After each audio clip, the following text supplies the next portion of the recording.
Mais avant de commencer cette exploration fascinante, si vous aimez les histoires inspirantes qui défient les récits officiels et révèlent des vérités cachées, n'oubliez pas de vous abonner à la chaîne pour ne manquer aucun moment de ces découvertes révolutionnaires.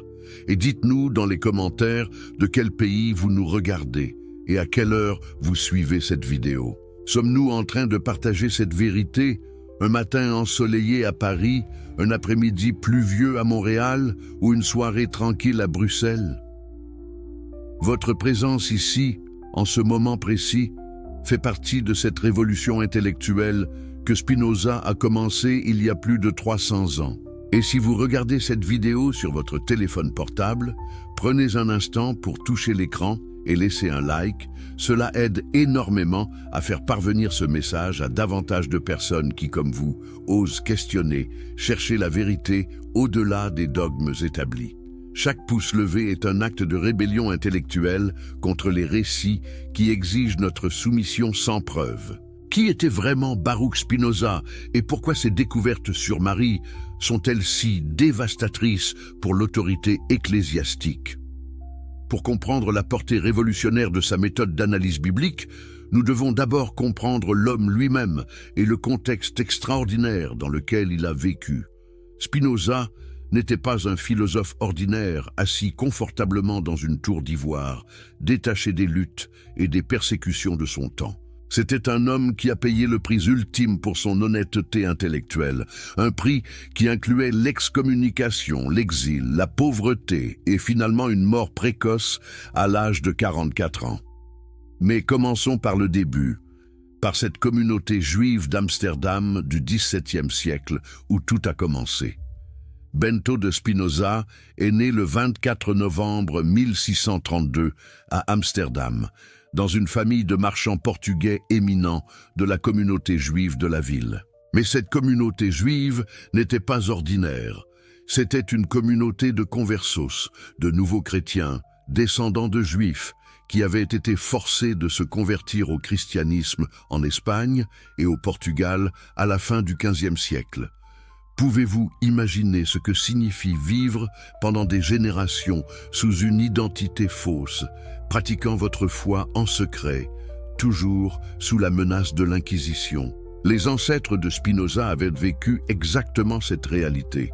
Pendant plus d'un siècle, ces familles juives portugaises avaient maintenu une double vie dangereuse, chrétiens en public, juifs en privé, sachant qu'à tout moment, l'Inquisition pouvait frapper à leur porte et les accuser de judaïser, un crime punissable par la torture et la mort sur le bûcher.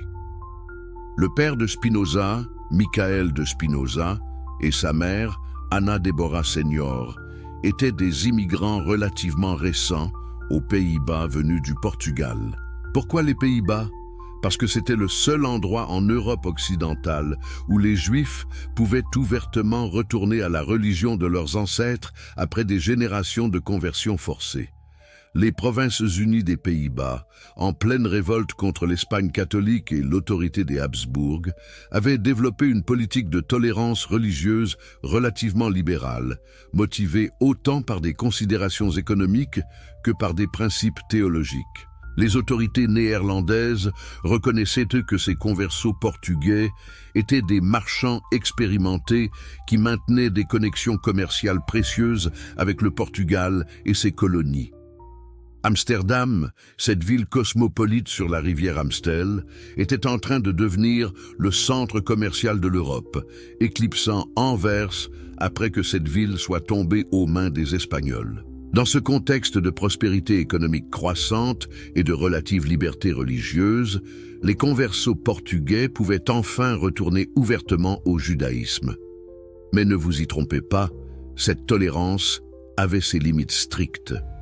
Les Juifs d'Amsterdam occupaient un statut précaire, surveillés constamment par les autorités chrétiennes pour tout signe de blasphème contre le christianisme. Leurs enseignements religieux étaient scrutés, leurs activités commerciales réglementées, et ils n'ont été formellement admis comme sujets néerlandais qu'en 1657, quand Spinoza avait déjà 25 ans et avait déjà été excommunié de sa propre communauté. La communauté juive d'Amsterdam au milieu du XVIIe siècle comptait environ 2000 membres. Un groupe petit et très soudé qui occupait le quartier vibrant et animé de Vlooienburg, également connu sous le nom de Jodenbuurt, le quartier juif. Imaginez les rues étroites de ce quartier, remplies de boutiques de marchands, de petites synagogues de maisons où plusieurs générations vivaient ensemble, tous unis par la mémoire collective de la persécution et par la détermination de préserver leur identité juive retrouvée. C'est dans ce contexte que le jeune Bento Spinoza a grandi, recevant une éducation juive traditionnelle intensive. Il était un élève brillant, montrant des aptitudes exceptionnelles pour les langues et la pensée abstraite. Il étudiait l'hébreu, l'araméen, les textes talmudiques, les commentaires rabbiniques médiévaux, tout le curriculum traditionnel destiné à former les futurs rabbins et leaders de la communauté. Les aînés de la synagogue voyaient en lui un futur pilier de leur communauté, peut-être même un grand rabbin qui honorerait le nom de Spinoza. Son père Michael était un marchand prospère et respecté qui occupait des postes de direction dans la communauté, servant même comme Parnasse, l'un des administrateurs de la congrégation Talmud Torah. La famille Spinoza était bien établie, influente, exactement le genre de famille dont les fils deviendraient les leaders intellectuels et spirituels de la génération suivante. Mais quelque chose a commencé à changer dans l'esprit du jeune Bento. Qu'est-ce qui a transformé ce brillant étudiant talmudique en l'hérétique le plus dangereux de son siècle? Ce n'était pas un changement soudain, mais une évolution progressive, alimentée par une curiosité intellectuelle insatiable et une honnêteté impitoyable envers lui-même. Spinoza a commencé à étudier non seulement les textes juifs traditionnels, mais aussi la philosophie, la science et la pensée chrétienne de son époque. Il est devenu l'élève de Franciscus van den Enden, un intellectuel néerlandais érudit qui dirigeait une école latine à Amsterdam. Van den Enden était lui-même un personnage controversé, un ancien jésuite qui avait abandonné les ordres et était devenu un libre penseur radical. Dans son école, Spinoza a étudié le latin, la philosophie scolastique, la nouvelle science de Galilée et Descartes, la littérature classique. Il s'est immergé dans les débats intellectuels les plus avancés de son temps. Et c'est là que les problèmes ont commencé pour le jeune Spinoza. Comment pouvez-vous concilier la vision médiévale du monde présentée dans les textes talmudiques avec la nouvelle science qui révélait un univers gouverné par des lois mathématiques immuables? Comment pouvez-vous accepter les miracles bibliques littéraux quand vous comprenez que la nature fonctionne selon des principes rationnels? Comment pouvez-vous croire en un Dieu anthropomorphique qui intervient arbitrairement dans l'histoire humaine quand la logique vous conduit vers un Dieu identique à l'ordre immuable de la nature elle-même? Ces questions n'étaient pas de simples exercices intellectuels abstraits pour Spinoza. C'étaient des questions existentielles qui déterminaient comment il comprenait la réalité, comment il vivait sa vie, quelle relation il pouvait avoir avec la communauté qui l'avait formé. Les vues de plus en plus hétérodoxes de Spinoza ont commencé à filtrer dans la communauté. Il questionnait l'origine divine de la Torah, suggérant que les 5 livres de Moïse avaient en réalité été écrits par plusieurs auteurs humains sur de nombreuses générations. Il niait l'immortalité personnelle de l'âme telle qu'enseignée traditionnellement, proposant plutôt une vision où l'esprit humain fait partie de l'intellect éternel de Dieu. Il rejetait la providence particulière, l'idée que Dieu s'occupe individuellement du destin de chaque personne ou nation. Pour Spinoza, tout dans l'univers découlait nécessairement de la nature éternelle de Dieu, selon des lois immuables. Il n'y avait pas de place pour l'intervention divine arbitraire, pas de place pour les miracles qui violaient les lois naturelles, pas de place pour un Dieu personnel qui récompensait et punissait selon sa volonté. Pouvez-vous imaginer l'impact de ces idées sur une communauté qui venait tout juste d'échapper à l'Inquisition? Une communauté dont la cohésion et la survie même dépendaient du maintien strict de l'orthodoxie religieuse. Les leaders de la synagogue se sont retrouvés face à un dilemme terrible. D'un côté, Spinoza était le fils d'une famille éminente, un jeune homme brillant qui aurait pu devenir un ornement de leur communauté. De l'autre côté, ces vues menaçaient de saper les fondements même de leur foi, et pire encore, attiraient l'attention dangereuse des autorités chrétiennes qui surveillaient la communauté juive pour tout signe de blasphème ou d'athéisme. Les autorités néerlandaises toléraient les Juifs, mais cette tolérance dépendait de leur comportement discret et de leur respect des sensibilités chrétiennes.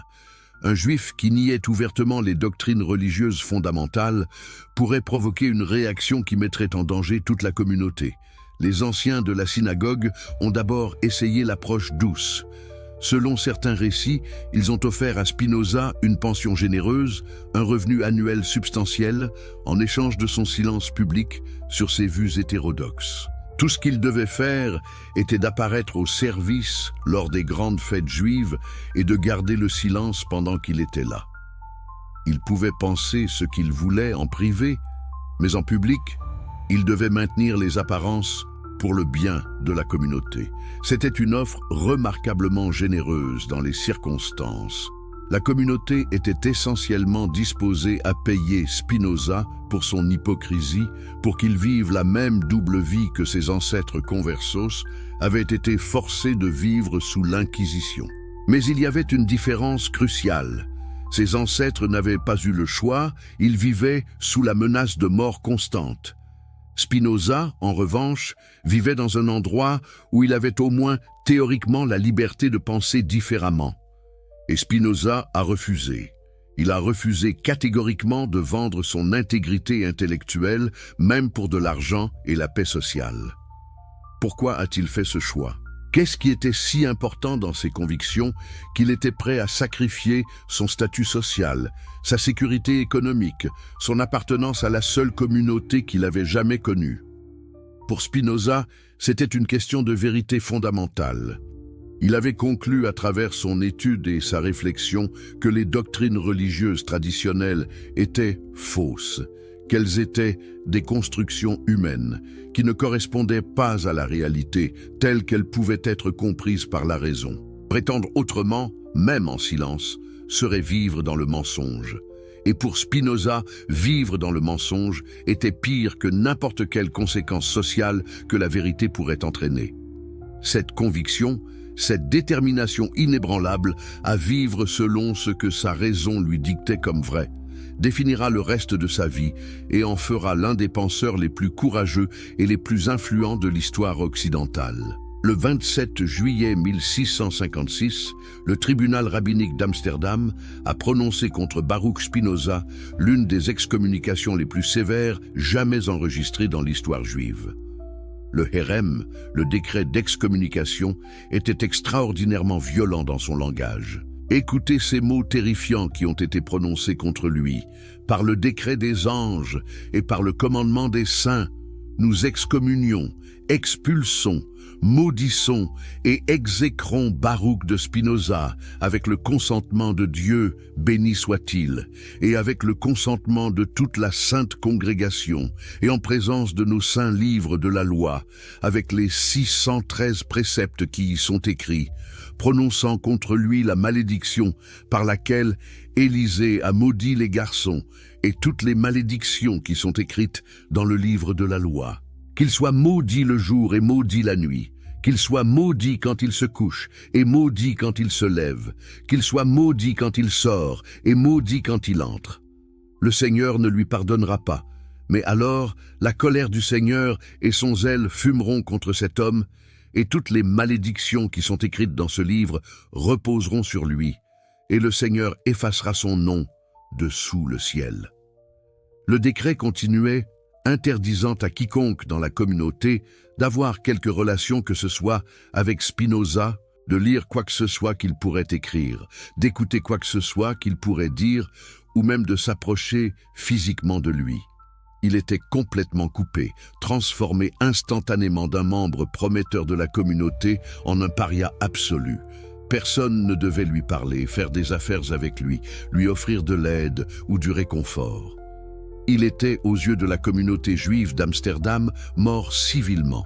Mais voici ce qui est fascinant et révélateur.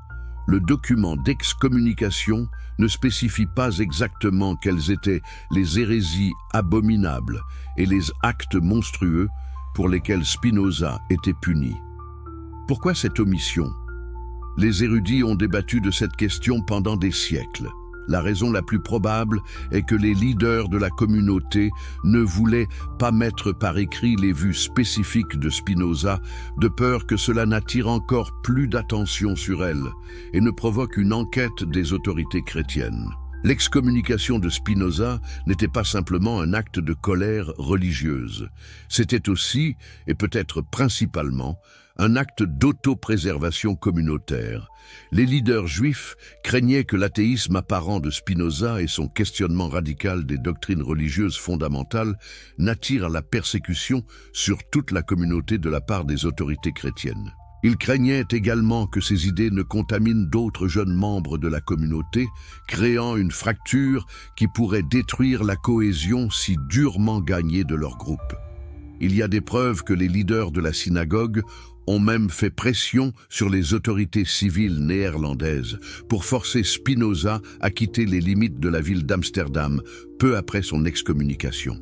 Un juif excommunié était assez mauvais, mais un juif excommunié restant à Amsterdam et potentiellement répandant ses vues hérétiques était intolérable pour les leaders communautaires. Alors, qu'a fait Spinoza face à cette catastrophe sociale?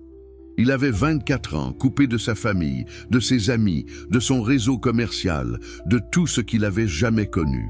La plupart des gens dans sa situation se seraient rétractés, auraient supplié le pardon, auraient accepté de vivre publiquement selon les normes de la communauté, quelles que soient leurs croyances privées. Mais pas Spinoza. Au lieu de se soumettre, il a continué ses études avec Van den Enden, vivant parfois même dans la maison de son professeur. Il a appris le métier de polisseur de lentilles, une compétence qui lui fournirait un revenu modeste pour le reste de sa vie. Il a voyagé périodiquement à Leiden pour étudier à l'université, où il a reçu une instruction formelle en philosophie cartésienne et s'est familiarisé avec le travail des cartésiens néerlandais éminents. Peu de temps après son excommunication, il a même changé son nom de Baruch, l'hébreu pour béni, à Benedictus, le latin pour béni. Ce n'était pas un rejet de son identité juive en tant que telle, mais une affirmation de son identité nouvelle et universelle en tant que philosophe et chercheur de vérité au-delà des frontières communautaires. En 1661, Spinoza s'est installé près de Leiden, dans la ville de Rijnsburg, où il a commencé à travailler sérieusement sur ses textes philosophiques. C'est pendant cette période qu'il a développé les idées qui formeraient plus tard son œuvre maîtresse l'éthique, et qu'il a commencé à travailler sur le Tractatus Theologico-Politicus, le traité théologico-politique qui serait publié anonymement en 1670 et deviendrait l'un des livres les plus scandaleux du XVIIe siècle. Dans ce traité, Spinoza a développé sa méthode révolutionnaire d'analyse biblique, une méthode qui traiterait les textes sacrés exactement comme n'importe quels autres documents historiques, les soumettant à une critique rationnelle rigoureuse sans présumer de leur autorité divine. Cette méthode était profondément dangereuse pour toutes les institutions religieuses, qu'elles soient juives, catholiques ou protestantes, car elle sapait le fondement même de leur autorité. La méthode de Spinoza pour interpréter les Écritures était simple en principe mais révolutionnaire dans ses implications. Il insistait sur le fait que la vérité du texte biblique devait être distinguée de sa signification. Découvrir la signification de l'écriture nécessitait une méthode appropriée qui incluait une connaissance technique approfondie. Cela comprenait une compréhension correcte de la grammaire biblique, du vocabulaire et de la phraséologie. Une compréhension de la vie, du caractère et des motivations de l'auteur biblique particulier, incluant qui il était, à quelle occasion il a écrit, pour qui et dans quelle langue. Et une histoire textuelle appropriée de la Bible, incluant ce qui est arrivé aux livres en question, comment ils ont été reçus, quelles éditions variantes existent, et par la décision de qui chaque livre a été accepté dans le canon. En appliquant cette méthode, Spinoza est arrivé à des conclusions dévastatrices pour les doctrines religieuses traditionnelles.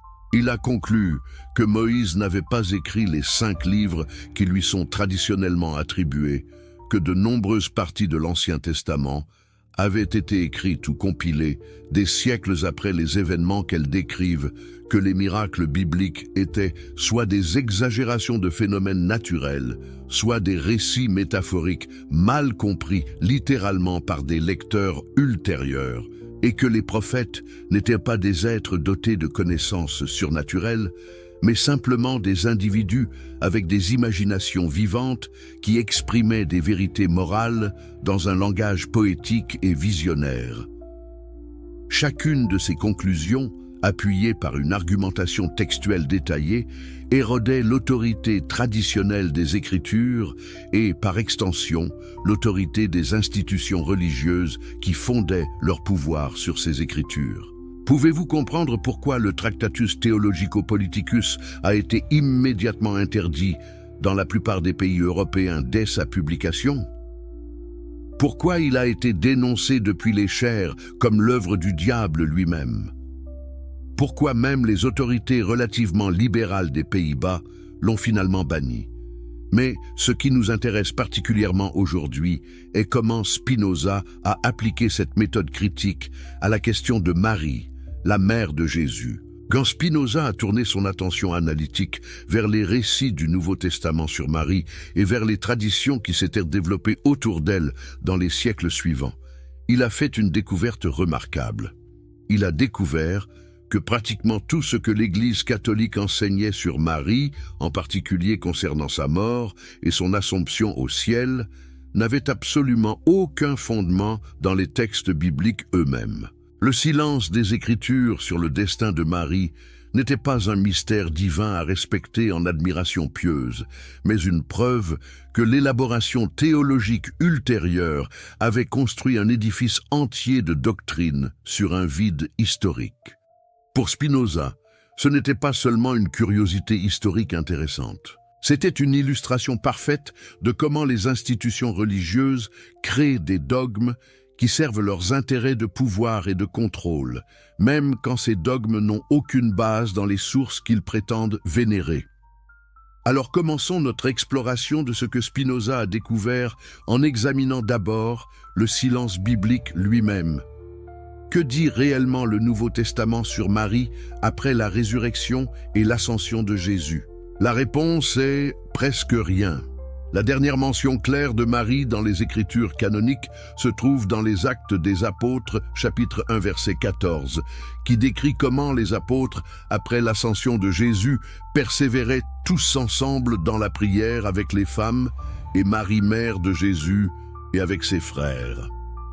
C'est tout. Après ce verset, Marie disparaît complètement du récit biblique. Les actes continuent de raconter l'histoire de l'Église primitive, décrivant la descente de l'Esprit Saint à la Pentecôte, les premiers sermons de Pierre, la conversion de Paul, la propagation du christianisme à travers l'Empire romain et de nombreux autres événements et personnages. Mais Marie, pas un mot.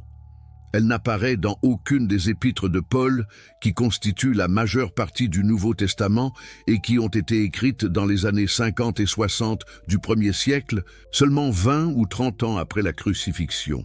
Elle n'apparaît pas dans les épîtres de Pierre, de Jacques, de Jean ou de Jude. Elle n'apparaît pas dans le livre de l'Apocalypse. Ce silence est profondément significatif, précisément parce qu'il est si inhabituel. La Bible, en particulier le Nouveau Testament, est généralement très minutieuse dans le détail des destins des personnages importants. Nous savons exactement comment chacun des 12 apôtres est mort, selon la tradition. Nous avons des récits détaillés du martyre d'Étienne, le premier martyr chrétien qui a été lapidé à mort. Nous connaissons le destin de Jacques, le frère de Jean, qui a été décapité par Hérode Agrippa. Nous savons que Pierre a été crucifié, traditionnellement la tête en bas, à sa propre demande parce qu'il ne se sentait pas digne de mourir de la même manière que son Seigneur. Nous savons que Paul a été décapité à Rome sous Néron. Les actes et les épîtres ne sont pas timides à propos de rapporter ces événements dramatiques. Alors pourquoi Si Marie a eu une mort extraordinaire digne de note, les auteurs du Nouveau Testament n'en disent-ils absolument rien. Spinoza a posé cette question et a insisté pour qu'elle reçoive une réponse rationnelle plutôt que mystique. L'argument traditionnel de l'Église pour expliquer ce silence est que toutes choses n'ont pas besoin d'être écrites dans les Écritures, qu'il existe une tradition orale apostolique qui complète le témoignage écrit. Mais Spinoza a démoli cet argument avec une logique implacable. Si une tradition orale authentique existait concernant un événement aussi extraordinaire que l'Assomption de Marie au ciel en corps et en âme, comment est-il possible qu'elle ait été transmise de génération en génération sans laisser absolument aucune trace dans les écrits du 1er siècle? Paul écrivait ses épîtres dans les années 50, seulement environ 20 ans après la mort de Jésus. Si Marie avait été assumée au ciel pendant cette période, ou peu après, Paul, qui était en communication constante avec les apôtres à Jérusalem, n'en aurait-il pas eu connaissance? Et lui qui écrivait si extensivement sur la résurrection des corps, sur la transformation glorieuse qui attend les croyants, n'aurait-il pas mentionné l'Assomption de Marie comme une préfiguration ou une garantie de cette espérance? Le fait qu'il ne le fasse jamais suggère fortement qu'aucun tel événement ne s'était produit de son vivant. Les évangiles synoptiques de Marc, Matthieu et Luc ont été écrits dans les années 60 et 70. L'évangile de Jean et ses épîtres ont été écrits vers l'an 90 ou 100. Si Jean, qui selon la tradition a pris soin de Marie après la crucifixion selon le commandement de Jésus sur la croix, « Voici ta mère », avait été témoin de l'Assomption de Marie, pourquoi ne mentionne-t-il cela nulle part dans son évangile, ses 3 épîtres, ou dans l'Apocalypse? Dans l'Apocalypse, Jean décrit des visions élaborées du ciel, voyant le trône de Dieu, les anges, les saints martyrs, des créatures symboliques diverses. Mais il ne mentionne jamais voir Marie là-bas dans un corps glorifié. Ce silence dans les écrits de celui qui aurait été le plus proche de Marie dans ces dernières années est assourdissant. Pour Spinoza, il n'y avait qu'une seule explication logique. Marie n'avait pas été assumée au ciel de manière corporelle. Elle était morte d'une mort normale. Et son destin n'avait pas été considéré par les écrivains du Nouveau Testament comme suffisamment extraordinaire pour mériter une mention spéciale. Mais peut-être que Marie est morte très tard, après que tous les livres du Nouveau Testament aient été écrits. Peut-être que l'Assomption s'est produite dans les premières années du IIe siècle, ce qui expliquerait pourquoi les auteurs bibliques ne la mentionnent pas. Spinoza a également examiné cette possibilité et l'a trouvée tout aussi insoutenable. Les écrits chrétiens des premières décennies du IIe siècle, ceux des pères apostoliques comme Clément de Rome, Ignace d'Antioche et Polycarpe de Smyrne, qui étaient des contemporains des apôtres originaux ou de la génération suivante immédiate, ne mentionnent également rien de remarquable concernant la mort de Marie. Ces hommes écrivaient des lettres, des traités, des défenses de la foi chrétienne, et ils mentionnaient fréquemment les apôtres, citaient les traditions qu'ils avaient reçues d'eux, racontaient des histoires sur l'Église primitive. Mais concernant Marie, silence. Si une tradition orale sur son Assomption existait vraiment, transmise des apôtres, ne serait-elle pas apparue dans au moins certains de ses écrits très proches de l'époque apostolique ? En fait, le premier écrivain chrétien à discuter de manière substantielle du destin de Marie est Épiphane de Salamine, qui écrivait dans la seconde moitié du IVe siècle, plus de 300 ans après les événements.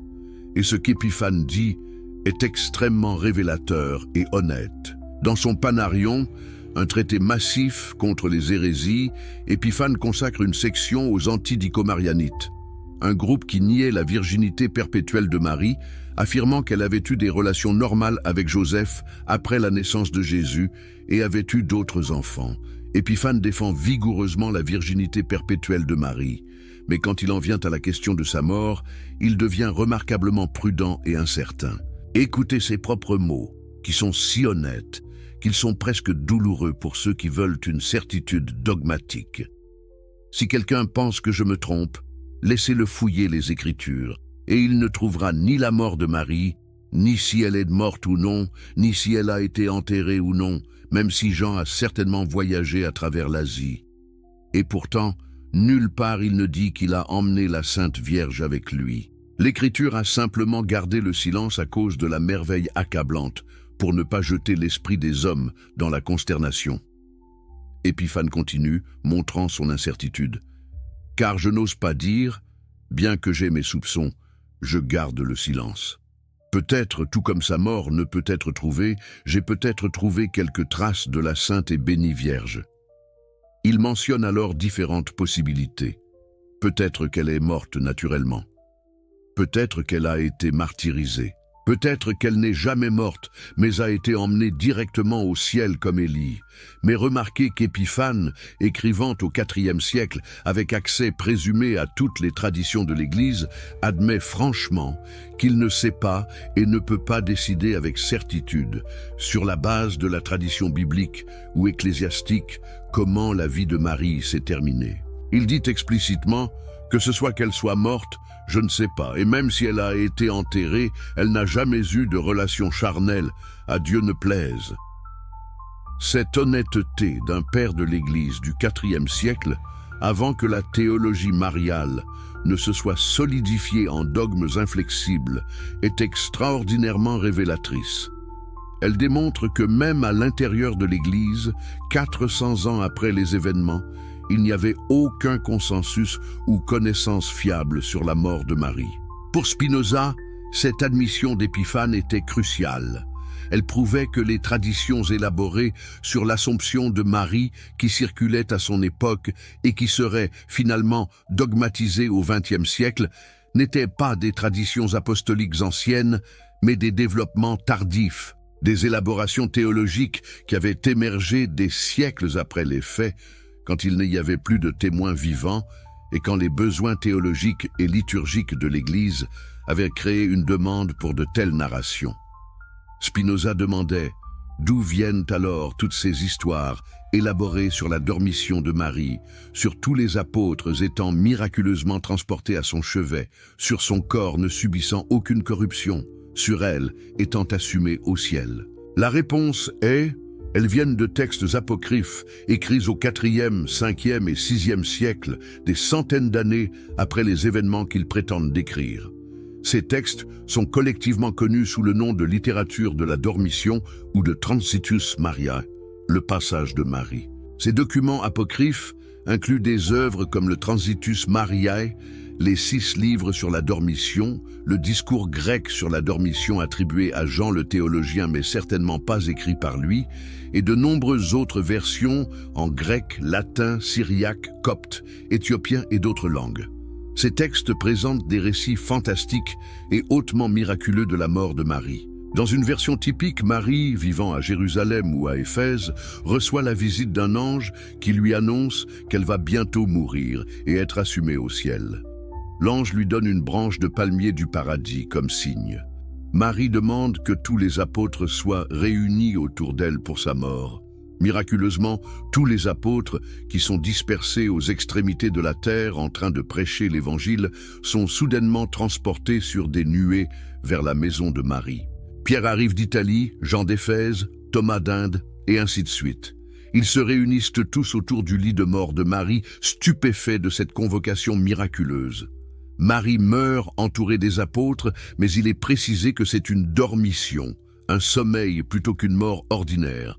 Jésus lui-même descend du ciel avec des anges pour recevoir l'âme de sa mère. Les apôtres préparent le corps pour l'enterrement et le portent en procession vers le tombeau. Pendant la procession, les Juifs hostiles tentent d'interférer, mais ils sont miraculeusement frappés d'aveuglement, où leurs mains se dessèchent lorsqu'ils touchent le cercueil. Le corps est placé dans un tombeau, généralement situé dans la vallée du Cédron, près de Jérusalem. Mais 3 jours plus tard, quand les apôtres ouvrent le tombeau, le corps a disparu. Seuls restent les vêtements funéraires imprégnés d'un parfum céleste. Jésus est venu et a ressuscité sa mère, l'assumant corps et âme au ciel. Dans certaines versions, Thomas arrive en retard pour l'enterrement parce qu'il était en Inde, mais alors qu'il voyage vers Jérusalem, il a une vision de Marie montant au ciel dans un corps glorieux et elle lui jette sa ceinture ou son voile comme preuve de l'Assomption. Maintenant, pourquoi ces textes apocryphes sur la dormition de Marie sont-ils si problématiques d'un point de vue historique? Spinoza les a examinés minutieusement et a découvert qu'ils présentent exactement les caractéristiques que nous attendrions de fabrication pieuse tardive plutôt que de témoignages historiques authentiques. Premièrement, ils apparaissent des siècles après les événements qu'ils prétendent décrire, au IVe et Ve siècle au plus tôt, alors que les sources du Nouveau Testament datent du 1er siècle. Deuxièmement, ils sont anonymes ou pseudépigraphiques, c'est-à-dire qu'ils portent faussement les noms d'auteurs apostoliques comme Jean ou Méliton de Sardes pour leur conférer une autorité qu'ils ne possèdent pas intrinsèquement. Troisièmement, ils présentent des variations considérables entre eux, ce qui suggère qu'ils ne dépendent pas d'une tradition apostolique stable, mais qu'ils sont des élaborations indépendantes d'une légende en développement. Quatrièmement, et c'est peut-être le plus révélateur, ils sont remplis d'éléments miraculeux et fantastiques qui les rapprochent davantage de la hagiographie et de la romance religieuse que du témoignage sobre et factuel caractéristique des écrits du Nouveau Testament. Quand vous lisez les évangiles canoniques, même les récits miraculeux ont une qualité de retenue, une sobriété dans la présentation. Les auteurs ne s'attardent pas sur des détails sensationnels, ils rapportent simplement ce qui s'est passé. Mais les textes de la Dormition sont complètement différents dans leur ton et leur style. Ils sont conçus pour émerveiller, pour provoquer une réponse émotionnelle, pour édifier à travers le spectacle plutôt que pour informer factuellement. Prenons un exemple spécifique pour illustrer le point de Spinoza. Dans l'un des textes de la Dormition les plus populaires, attribués à Jean l'apôtre, mais certainement pas écrit par lui, on lit comment Marie, vivant à Bethléem, selon ce récit particulier, voit soudainement un arbre de palmier s'incliner miraculeusement devant elle pour qu'elle puisse cueillir ses fruits. Un ange apparaît tenant une branche de palmier lumineux du paradis et annonce que dans 3 jours, elle sera emmenée au ciel. Marie demande que tous les apôtres soient rassemblés. Instantanément, Pierre est arraché de Rome où il prêchait, Paul d'Éphèse, Thomas des confins de l'Inde et tous les autres de partout où ils se trouvaient dans le monde, transportés miraculeusement sur des nuées blanches. Ils arrivent complètement désorientés, se demandant ce qui s'est passé, jusqu'à ce qu'ils se rendent compte qu'ils sont tous mystérieusement réunis à Bethléem. Le texte décrit ensuite comment chaque apôtre raconte aux autres ce qu'il faisait au moment de son enlèvement miraculeux. Pierre était en train de baptiser à Rome, Paul enseignait à Tibériade, Thomas célébrait un mariage en Inde, quand soudain une nuée l'a enveloppé et transporté à travers les continents en quelques instants. Pouvez-vous voir comment ce récit ressemble davantage à un roman d'aventure religieux qu'à un témoignage historique sobre? Le récit continue avec des détails toujours plus extravagants. Jésus lui-même descend du ciel entouré de myriades d'anges et d'archanges pour recevoir l'âme de sa mère. Le texte décrit comment Marie expire paisiblement et son âme, représentée comme une petite forme humaine lumineuse, est prise dans les bras de Jésus qui la porte au ciel pendant que des chœurs angéliques chantent. Les apôtres préparent le corps pour l'enterrement et commencent une procession solennelle vers le tombeau. C'est là que l'antisémitisme du texte devient évident. Il décrit comment les Juifs de la ville, furieux de cette procession chrétienne, tentent d'interrompre le cortège et de profaner le corps de Marie. Un Juif nommé Jéphonias, selon le texte, essaie de renverser le cercueil, mais au moment où ses mains le touchent, elles se dessèchent instantanément et restent attachées au cercueil, causant une douleur atroce. Il est forcé de suivre la procession dans l'agonie jusqu'à ce qu'il implore le pardon de Pierre et soit finalement guéri après avoir confessé la foi chrétienne. D'autres Juifs qui tentent d'attaquer la procession sont frappés d'aveuglement. Ces détails révèlent que le texte a été écrit à une époque de tension considérable entre communautés chrétiennes et juives, probablement au IVe ou Ve siècle, et qu'il servait un but polémique en plus de son but édifiant. Le corps de Marie est placé dans le tombeau, mais le récit ne s'arrête pas là.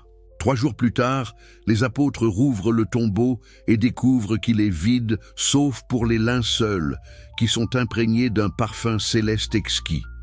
Jésus est revenu et a ressuscité le corps de sa mère, l'assumant au ciel pour qu'elle ne subisse pas la corruption de la mort.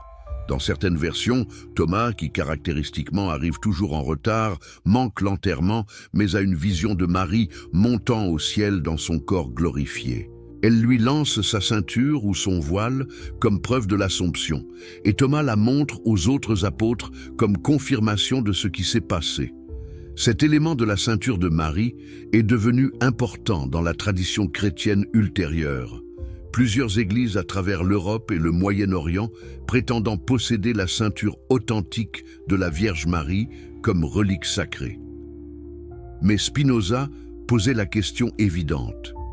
Comment tous ces différents endroits peuvent-ils posséder la même ceinture unique? La multiplication miraculeuse des reliques était exactement le genre de superstition et de fraude pieuse que sa méthode critique visait à exposer. Maintenant, pourquoi Spinoza considérait-il ces textes comme des fabrications plutôt que comme des traditions authentiques? La réponse réside dans sa méthode d'analyse textuelle rigoureuse. Il a noté que ces récits de la Dormition n'apparaissent dans aucune source du 1er ou 2e siècle. Les pères apostoliques, qui écrivaient dans les décennies immédiatement après les apôtres, ne mentionnent rien de tel. Les apologistes chrétiens du 2e siècle comme Justin Martyr et Irénée de Lyon, qui écrivaient des défenses extensives du christianisme et qui auraient sûrement mentionné l'Assomption de Marie si elle avait fait partie de la tradition apostolique, n'en disent pas un mot.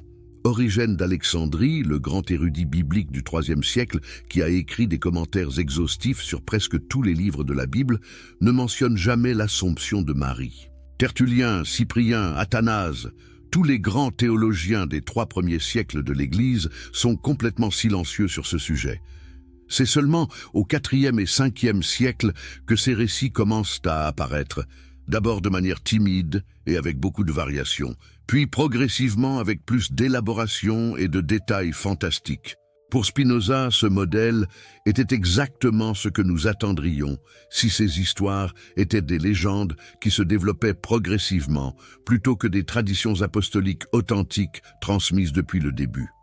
De plus, Spinoza a noté que même lorsque ces textes de la Dormition ont commencé à circuler, beaucoup d'autorités ecclésiastiques étaient sceptiques quant à leur authenticité.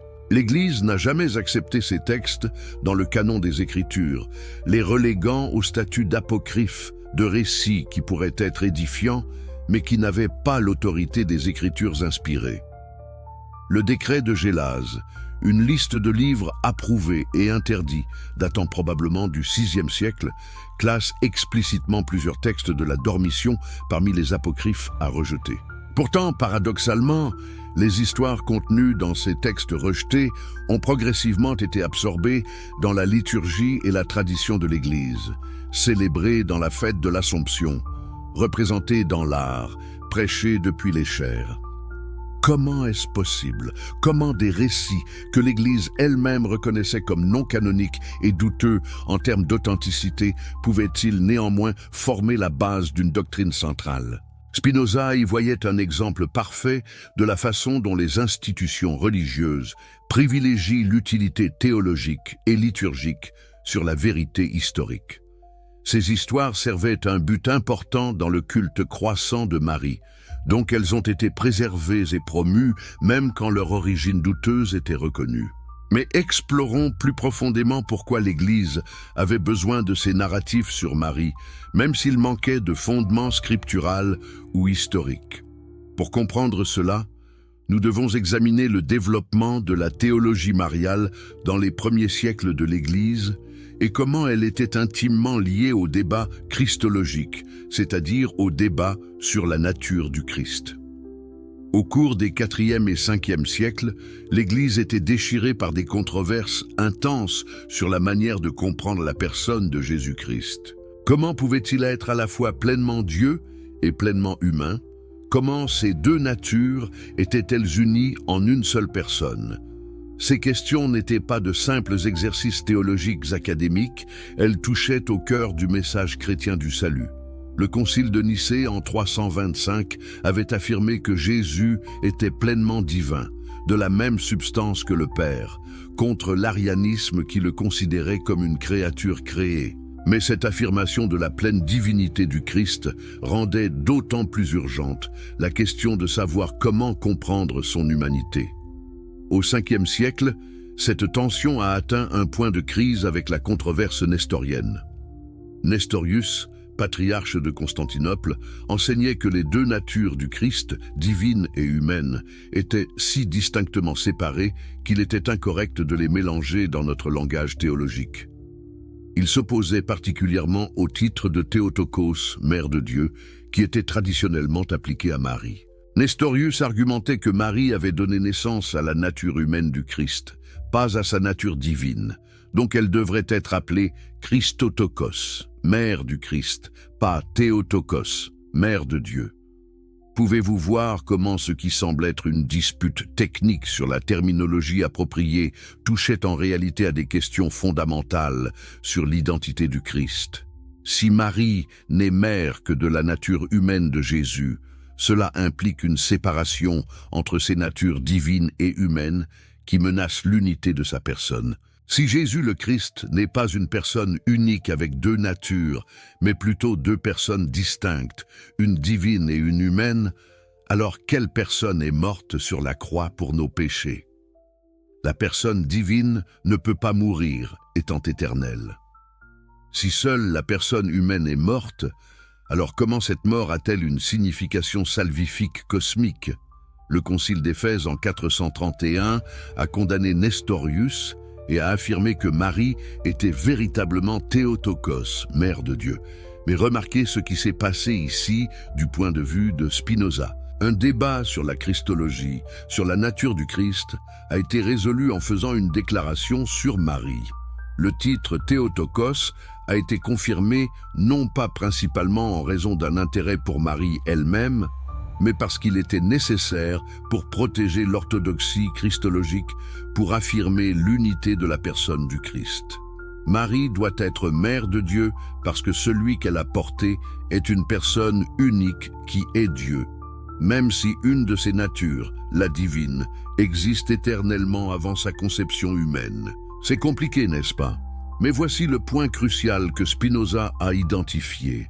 La doctrine mariale s'est développée non pas sur la base de ce que les Écritures disaient réellement sur Marie, qui est très peu, mais sur la base de ce qui était nécessaire pour soutenir d'autres doctrines théologiques. Marie a été construite théologiquement pour servir les besoins de la Christologie. Et une fois que ce processus a commencé, il a pris vie propre. Si Marie est Théotokos, Mère de Dieu, ne devrait-elle pas avoir des qualifications spéciales pour ce rôle unique? Ne devrait-elle pas être d'une pureté extraordinaire? C'est ce raisonnement qui a conduit au développement de la doctrine de l'Immaculée Conception, l'idée que Marie elle-même a été conçue sans péché originel, la préparant à être un réceptacle digne pour l'incarnation. Mais remarquez ce qui se passe. Nous commençons avec le silence biblique sur Marie après la Pentecôte. Nous avons des besoins christologiques qui conduisent à lui attribuer le titre Théotokos. Ce titre crée alors une demande pour une Marie théologiquement améliorée, qui corresponde à la grandeur de son titre. Cela conduit à la doctrine de la virginité perpétuelle, l'idée que Marie est restée vierge pas seulement avant et pendant la naissance de Jésus, mais aussi après, n'ayant jamais de relation conjugale normale avec Joseph. Cela conduit à la doctrine de l'Immaculée Conception. Et finalement, cela conduit à la doctrine de l'Assomption. Parce qu'une Marie si spéciale, si pure, si élevée au-dessus de l'humanité ordinaire, ne pourrait sûrement pas subir la corruption normale de la mort et de la décomposition que tous les autres humains expérimentent. Voyez-vous le modèle ? Chaque doctrine mariale engendre la suivante dans une cascade de développement théologique qui s'éloigne de plus en plus de tout fondement dans les Écritures, où l'histoire motivée entièrement par une logique théologique interne sur ce qui devrait être vrai de Marie, étant donné son rôle unique, plutôt que par des preuves sur ce qui était réellement vrai d'elle. C'est exactement ce que Spinoza critiquait comme la construction de systèmes théologiques élaborés sur des fondations de spéculation plutôt que de faits. Le Concile d'Éphèse en 431 a été un moment tournant non seulement pour la Christologie, mais aussi pour le culte de Marie. Selon la tradition, quand le Concile a affirmé le titre Théotokos, la population d'Éphèse, qui vénérait depuis longtemps Marie comme étant supposément enterrée près de leur ville, a célébré avec des processions nocturnes aux flambeaux dans les rues. Les historiens ont noté l'ironie que dans l'Antiquité, Éphèse avait été le centre du culte de la déesse Artémis et que maintenant elle devenait un centre du culte de Marie. Le grand temple d'Artémis, l'une des 7 merveilles du monde antique, avait été détruit et maintenant les églises dédiées à Marie s'élevaient à sa place. Spinoza était fasciné par ces continuités entre culte païen et chrétien. Il a suggéré que le christianisme avait souvent absorbé et christianisé des pratiques religieuses païennes préexistantes plutôt que de les éliminer complètement. Le besoin humain de figures maternelles divines qui avait été satisfait dans le monde antique par des déesses comme Artémis, Isis, Cybèle et d'autres, a trouvé sa continuation dans le christianisme à travers l'élévation progressive de Marie à un statut quasi divin. Bien sûr, les théologiens chrétiens insistaient qu'il y avait une différence fondamentale entre le culte dû à Dieu seul et la vénération due aux saints, y compris Marie. Mais pour Spinoza, observant les pratiques dévotionnelles réelles des gens ordinaires, cette distinction théologique subtile se perdait souvent dans une dévotion à Marie qui ressemblait beaucoup au culte des déesses de l'Antiquité. Aux siècles qui ont suivi le Concile d'Éphèse, le culte de Marie s'est intensifié considérablement. Des églises ont été construites en son honneur dans toute la chrétienté. Des icônes miraculeuses de Marie ont commencé à apparaître, auxquelles on attribuait des pouvoirs de guérison et de protection. Des sites de pèlerinage dédiés à Marie ont proliféré. Au Moyen Âge, la dévotion à Marie était devenue centrale dans la spiritualité chrétienne populaire. Le chapelet, l'Ave Maria, le Salve Regina, les litanies de la Vierge, les heures mariales, toutes ces pratiques dévotionnelles ont placé Marie au centre de la vie religieuse quotidienne pour d'innombrables chrétiens. Des ordres religieux entiers ont été fondés sous son patronage. Des cathédrales comme Notre-Dame de Paris, Notre-Dame de Chartres, Notre-Dame de Reims ont été construites en son honneur. Des édifices architecturaux spectaculaires qui dominaient les villes médiévales et proclamaient la centralité de Marie dans la foi chrétienne. Mais Spinoza posait la question dérangeante. Où est tout cela dans le Nouveau Testament? Où Jésus a-t-il jamais enseigné que ses disciples devraient le prier sa mère? Où les apôtres ont-ils jamais prescrit la dévotion à Marie comme partie de la foi chrétienne? La réponse honnête est nulle part. Tout ce vaste édifice de théologie mariale et de dévotion mariale est un développement post-biblique qui s'est progressivement construit au fil des siècles, motivé par des besoins théologiques, liturgiques et dévotionnels de l'Église, non par un commandement scripturaire clair ou une tradition apostolique vérifiable. Maintenant, nous devons examiner comment cette construction théologique de Marie a servi des fins de pouvoir institutionnel et de contrôle social, car c'est là que la critique de Spinoza devient encore plus percutante. L'élévation de Marie à un statut quasi divin n'était pas un développement théologiquement innocent, elle servait des fonctions sociales et politiques spécifiques. Premièrement, elle a créé un intermédiaire essentiel entre Dieu et l'humanité.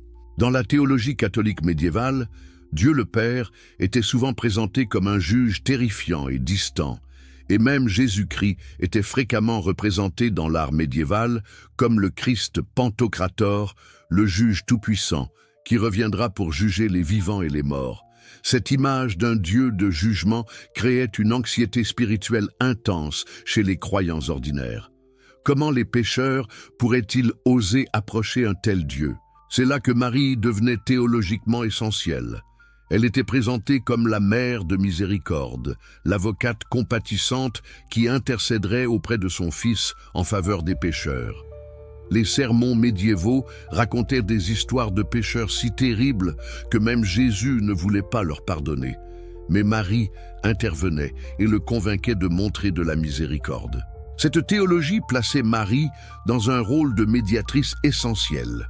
Le salut ne venait pas simplement à travers le Christ, mais à travers le Christ tel qu'approché à travers Marie. Deuxièmement, la doctrine de la virginité perpétuelle de Marie servait à justifier le célibat clérical obligatoire, qui a été imposé progressivement et finalement officialisé au Concile de Latran en 1123. Si la mère de Jésus était perpétuellement vierge, si même, après avoir donné naissance, elle avait maintenu sa virginité en n'ayant jamais de relations conjugales avec Joseph, alors cela établissait la virginité comme un état spirituel supérieur à la vie conjugale normale. Et si la virginité était spirituellement supérieure, alors les représentants du Christ sur terre, les prêtres et évêques, ne devraient-ils pas imiter cette pureté supérieure en restant eux-mêmes célibataires? Les débats du Concile de Latran ont explicitement fait référence à la virginité perpétuelle de Marie comme justification du célibat clérical obligatoire. Mais encore une fois, Spinoza posait la question: où cela se trouve-t-il dans les Écritures? Paul dit explicitement dans sa première épître à Timothée qu'un évêque doit être le mari d'une seule femme. Les apôtres eux-mêmes étaient mariés. Pierre avait une belle-mère selon les évangiles. Le célibat obligatoire du clergé n'était pas une pratique apostolique, mais un développement institutionnel médiéval. Et la virginité perpétuelle de Marie, elle-même une construction théologique sans fondement scripturaire clair, était utilisée pour le justifier. Mais pourquoi l'Église médiévale voulait-elle tant un clergé célibataire? Les raisons étaient autant économiques que spirituelles. Un prêtre marié laisserait naturellement sa propriété et son héritage à ses enfants.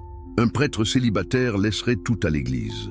Sur plusieurs générations, cette différence s'accumulait en une richesse et un pouvoir immense pour l'institution ecclésiastique. De plus, un clergé célibataire était potentiellement plus contrôlable par la hiérarchie ecclésiastique, n'ayant pas de loyauté familiale concurrente. Donc la doctrine de la virginité perpétuelle de Marie, construite sans base biblique solide, servait des intérêts institutionnels très pratiques de pouvoir et de richesse. Spinoza voyait ces connexions clairement. Il comprenait que la théologie n'est jamais développée dans un vide, qu'elle sert toujours certains intérêts, et que les institutions religieuses ont systématiquement développé des doctrines qui renforçaient leur propre pouvoir et contrôle même quand ces doctrines manquaient de fondement dans les sources qu'elles prétendaient révérer. Troisièmement, et peut-être le plus insidieux, l'élévation de Marie comme la femme impossible, la Vierge perpétuelle qui n'a jamais connu d'homme, qui est montée au ciel sans subir la mort ni la corruption, a créé un idéal féminin absolument inatteignable contre lequel toutes les femmes réelles étaient inévitablement mesurées et trouvées manquantes. Pensez aux implications dévastatrices de ceci pour les vraies femmes. Vous êtes comparé à une femme qui était simultanément vierge et mère, un accomplissement biologiquement impossible pour n'importe qui d'autre. Vous êtes comparé à une femme qui n'a jamais connu le désir sexuel, n'a jamais expérimenté les réalités corporelles normales de la féminité humaine, n'a jamais été tentée. Comment n'importe quelle femme réelle pourrait-elle jamais atteindre cet idéal? La réponse est qu'elle ne le peut pas. Et c'est précisément le point. En établissant un idéal féminin impossible, l'Église a garanti que toutes les femmes réelles se sentiraient spirituellement inférieures. Leur sexualité naturelle, leur incarnation, leur désir, tout cela devenait une source de honte quand mesuré contre l'idéal impossible de Marie. Cette construction idéologique a servi de puissant mécanisme de contrôle social sur les femmes. La sexualité féminine était automatiquement suspecte, dangereuse, potentiellement pécheresse. Le seul moyen pour une femme d'atteindre une véritable sainteté était de renoncer à sa sexualité entièrement et d'entrer dans un couvent en tant que vierge consacrée. Mais même là, elle était imitant Marie d'une manière nécessairement inférieure, car elle ne serait jamais la mère de Dieu, jamais immaculée dans sa conception, jamais assumée au ciel. Les femmes qui se mariaient et avaient des enfants, la vaste majorité des femmes, occupaient un statut spirituel inférieur, précisément parce qu'elles expérimentaient la sexualité normale que Marie avait miraculeusement transcendée. Spinoza a vu cette construction d'un idéal féminin impossible comme une forme de violence psychologique et spirituelle contre les femmes, justifiée et perpétuée par une théologie qui n'avait aucune base dans les témoignages historiques réels sur Marie, mais qui servait des fins de contrôle patriarcal. Quatrièmement, le culte de Marie, et particulièrement les sanctuaires et reliques mariaux, sont devenus d'énormes sources de pouvoir économique et politique pour l'Église médiévale. Les sites de pèlerinage dédiés à Marie attiraient des millions de pèlerins à travers les siècles, et ces pèlerins apportaient avec eux d'énormes richesses. Ils achetaient des indulgences, faisaient des dons aux sanctuaires, payaient pour des messes pour leurs proches décédés, achetaient des médailles, des images, des reliques. Les villes qui possédaient d'importants sanctuaires mariales prospéraient économiquement. Chartres, Lourdes, Fatima, Guadeloupe, Czestochowa, la liste est longue de lieux qui sont devenus riches et puissants grâce au pèlerinage marial. Mais remarquez ce qui se passe ici. Des récits d'apparitions miraculeuses de Marie, de statues mariales qui pleurent, d'icônes mariales qui guérissent, tous ces phénomènes, qu'ils soient authentiques ou fabriqués, servaient des intérêts économiques très terrestres. L'Église avait une forte incitation économique à promouvoir le culte de Marie, à authentifier les miracles mariales, à encourager les pèlerinages vers les sanctuaires mariales. Plus la dévotion à Marie était intense, plus l'argent coulait vers l'institution ecclésiastique. Spinoza documentait comment l'Église médiévale avait développé tout un système économique basé sur les reliques et les pèlerinages. Des morceaux de la ceinture de Marie, des fragments de son voile, des gouttes de son lait maternel miraculeusement préservés, des morceaux de sa maison transportés miraculeusement de Nazareth à Loreto en Italie, toutes ces reliques étaient vénérées dans différentes églises et généraient d'énormes revenus. Mais la logique simple s'appliquait. Si Marie avait été assumée au ciel en corps et en âme, comme la doctrine le proclamait, comment pouvait-il y avoir des reliques corporelles d'elle? L'Église contournait cette contradiction évidente en affirmant que les reliques étaient des objets associés à Marie, ses vêtements, sa ceinture, son voile, plutôt que des parties de son corps. Mais même cela posait des problèmes. Combien de ceintures Marie possédait-elle, étant donné que plusieurs églises différentes prétendaient posséder sa ceinture authentique? Combien de morceaux de son voile existaient? Spinoza cataloguait ces absurdités comme des preuves de la crédulité humaine et de la volonté des institutions religieuses d'exploiter cette crédulité pour le profit. Les croisades elles-mêmes ont été justifiées en partie par des appels à défendre l'honneur de Marie contre les infidèles qui contrôlaient la Terre Sainte. Le pape Urbain II, convoquant la première croisade lors du concile de Clermont en 1095, a fait référence dans son sermon à la nécessité de libérer les lieux saints associés à Marie des mains des musulmans. Les chroniques des croisades sont remplies de références à Marie comme protectrice des croisés, avec de nombreux récits de la Vierge Marie apparaissant miraculeusement pour sauver des chevaliers chrétiens dans des batailles désespérées. Cette militarisation de Marie, cette transformation de la Mère de Miséricorde en patronne de la guerre sainte est un autre exemple de comment la construction théologique de Marie servait des objectifs politiques et militaires de l'Église. Des centaines de milliers de personnes sont mortes dans les croisades, des atrocités horrifiques ont été commises par les deux camps, tout cela justifié en partie par des appels à défendre l'honneur de Marie. Spinoza trouvait cela particulièrement révoltant, cette utilisation d'une figure religieuse vénérée pour légitimer la violence de masse. L'Inquisition, cette institution terrifiante qui dominait la vie intellectuelle européenne pendant des siècles, punissait sévèrement toute remise en question des doctrines mariales.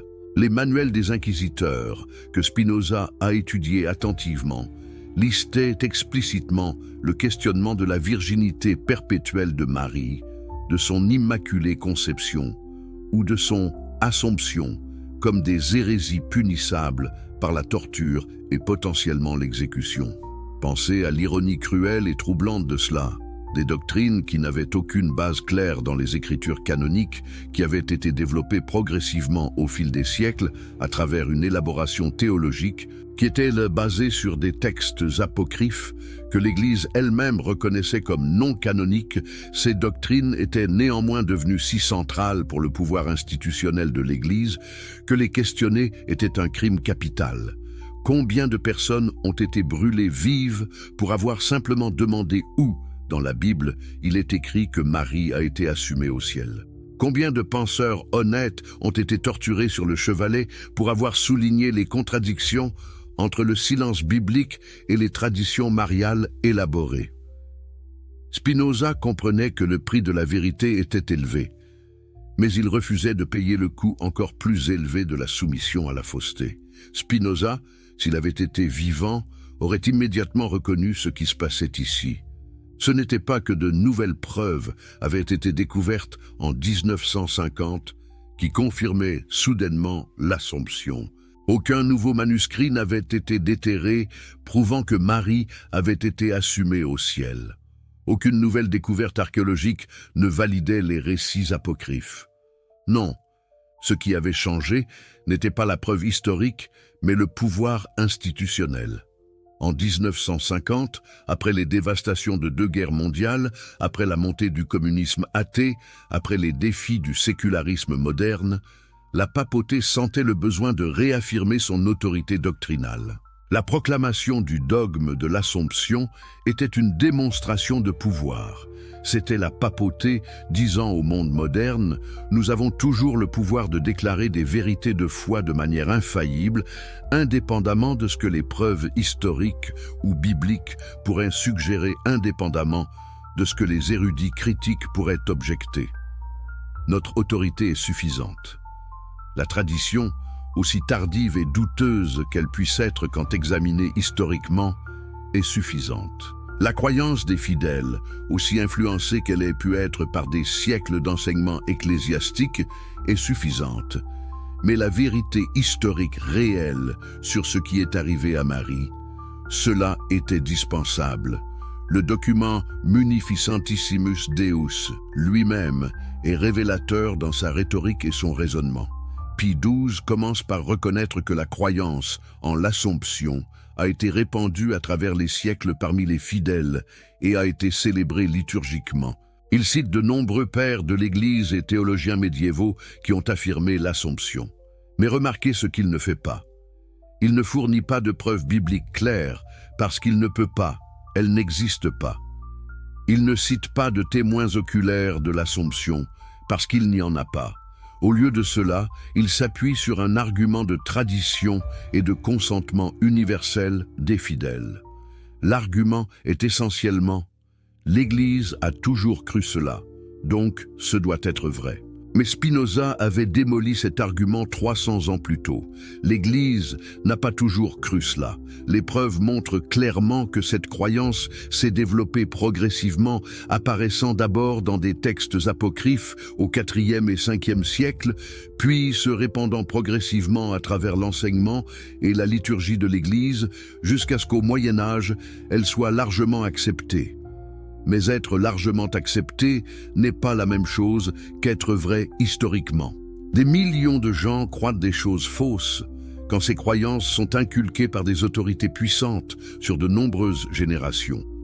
De plus, Pie XII, dans Munificentissimus Deus, reconnaît explicitement que les Écritures ne mentionnent pas explicitement l'Assomption. Il argumente plutôt que l'Assomption peut être déduite de certains passages bibliques correctement interprétés à la lumière de la tradition de l'Église. Par exemple, il cite le verset de l'Apocalypse décrivant une femme vêtue du soleil, avec la lune sous ses pieds et une couronne de 12 étoiles. l'interprétant comme Marie dans sa gloire céleste. Il cite le Cantique des Cantiques, particulièrement le verset « Lève-toi, ma bien-aimée, ma belle, et viens », l'interprétant comme le Christ appelant sa mère au ciel.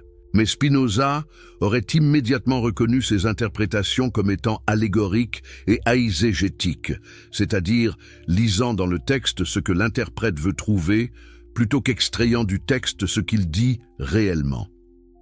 La femme dans l'Apocalypse chapitre 12, dans son contexte, représente clairement Israël ou l'Église, pas Marie spécifiquement.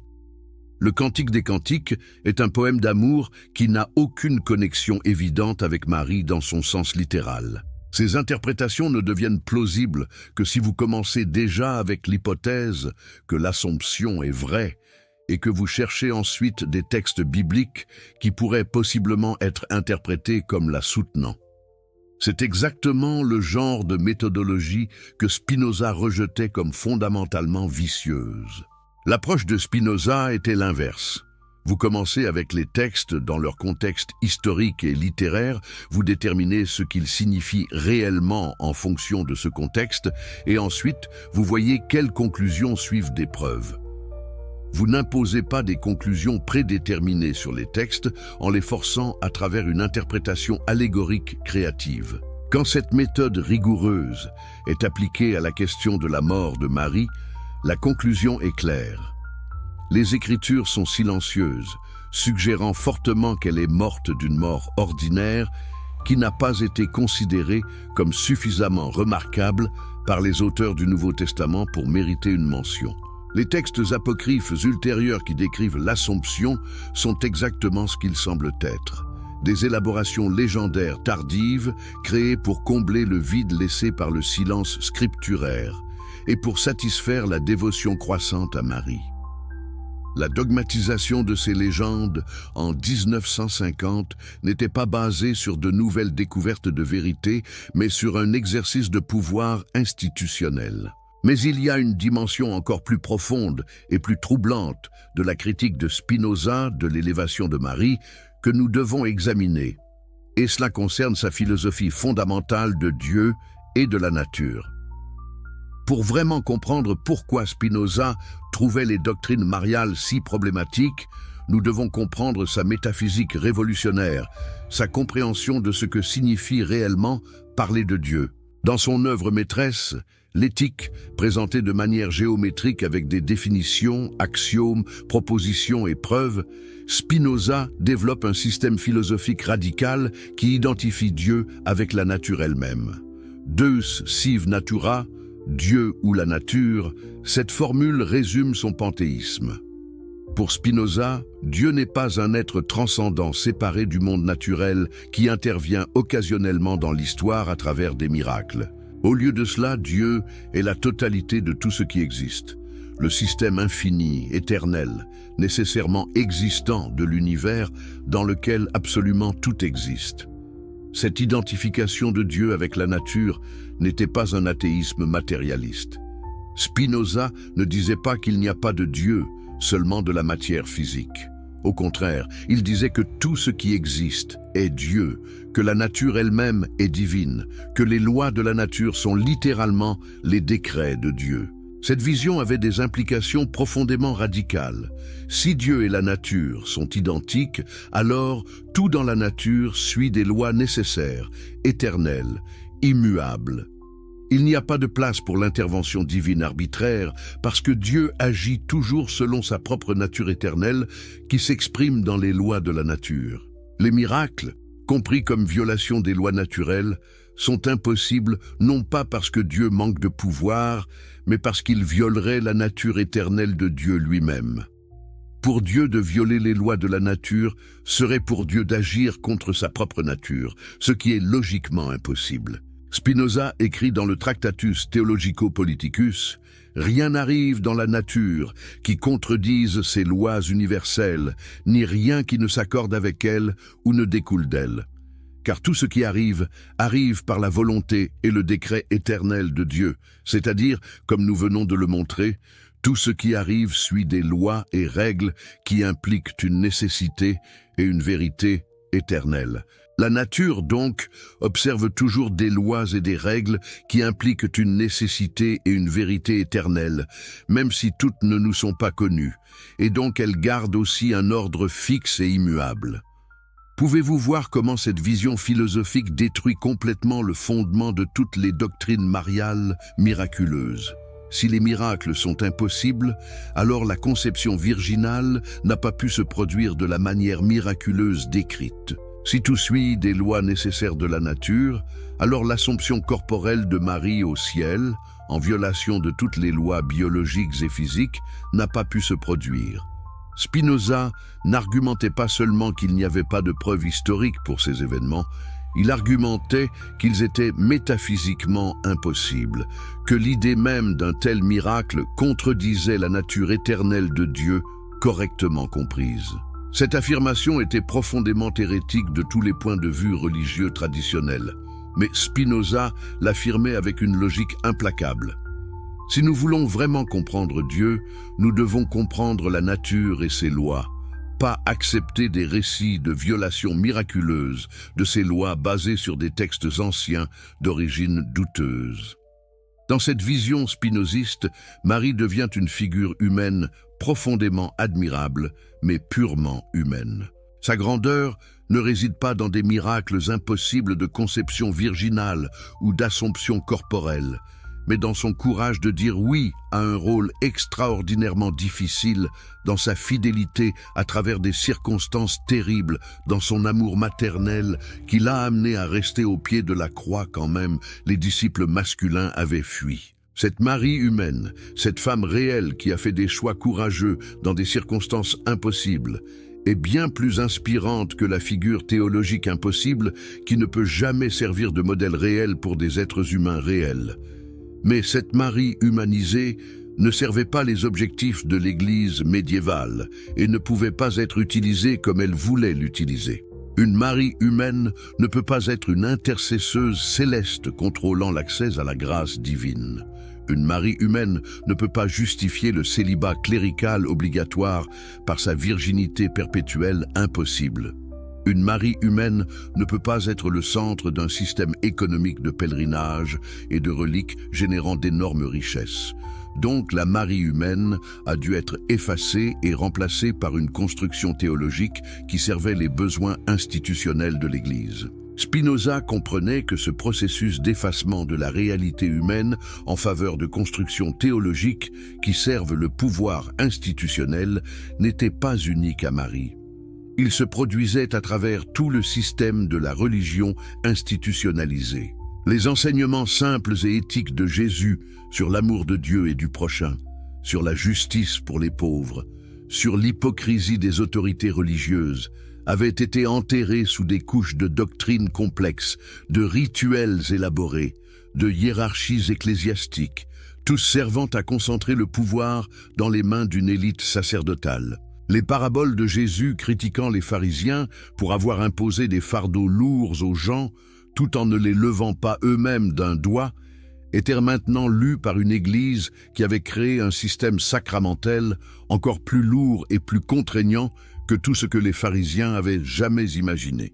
Spinoza voyait une ironie tragique dans comment le christianisme, qui avait commencé comme un mouvement de libération spirituelle, était devenu le système de contrôle spirituel le plus élaboré que le monde ait jamais connu.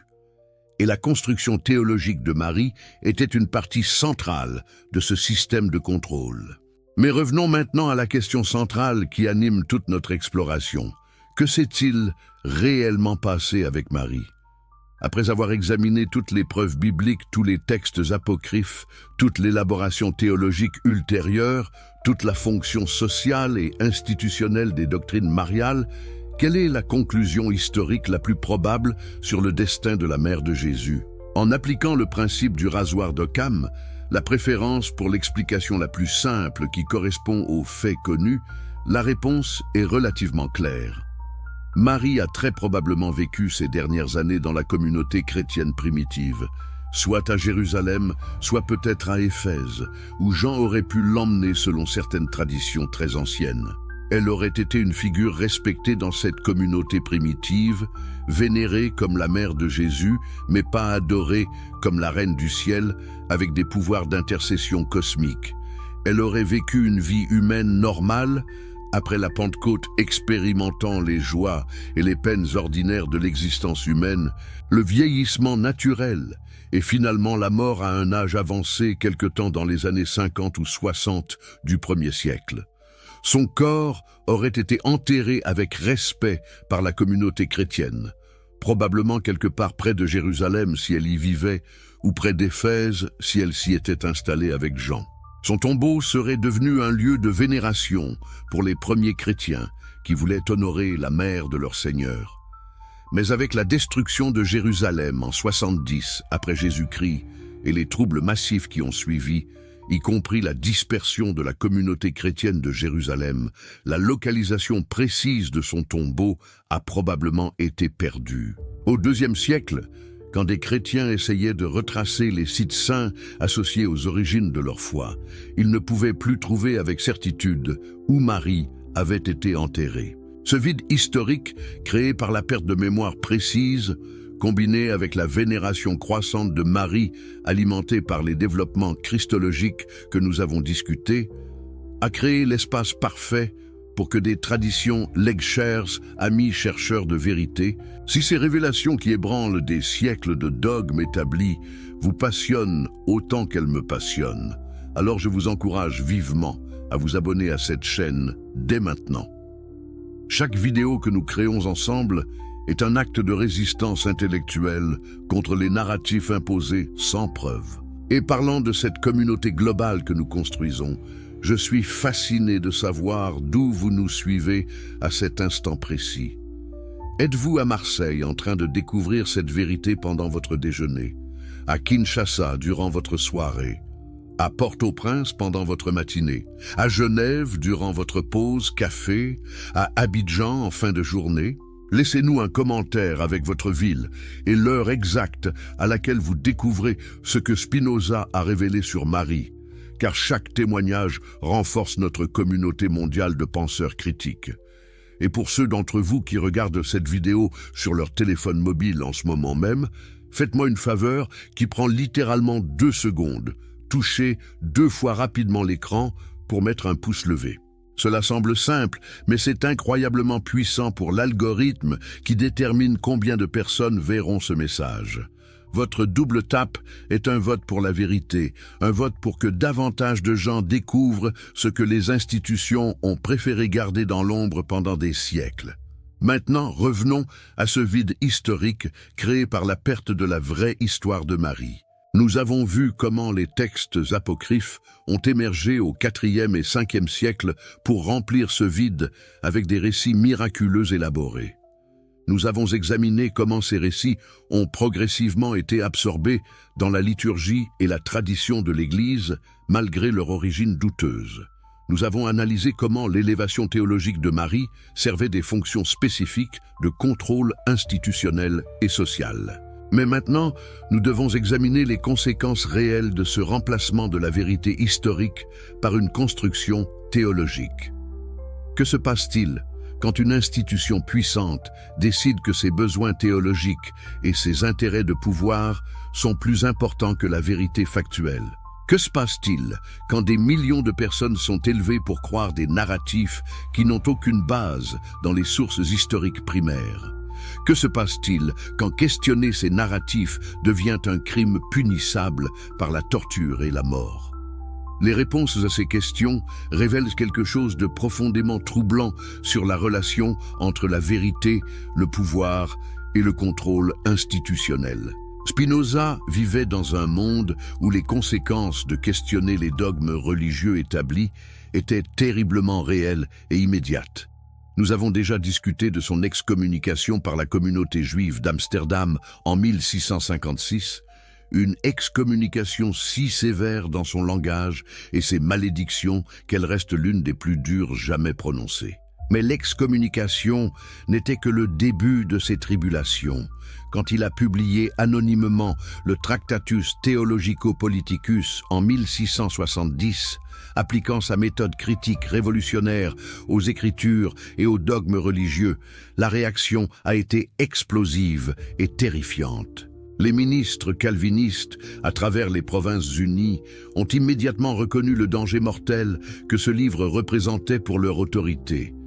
Dès avril 1670, à peine quelques mois après la publication, le Conseil de l'Église réformée d'Utrecht a dénoncé vigoureusement l'ouvrage et a exhorté les bourgmestres de la ville à prendre des mesures appropriées contre le traité. Cette dénonciation a rapidement été suivie de réactions violentes dans d'autres villes dont Leyde, Haarlem, Amsterdam, La Haye et Schieland. Les autorités ecclésiastiques calvinistes ont immédiatement compris que si la méthode de Spinoza était acceptée, si les gens ordinaires commençaient à soumettre les Écritures à une analyse critique rationnelle, comme ils le feraient pour n'importe quel autre texte historique, alors toute l'autorité de l'Église construite sur l'infaillibilité supposée de ces Écritures s'effondrerait. Les libraires à travers les Provinces-Unies ont reçu l'interdiction de transporter le Tractatus.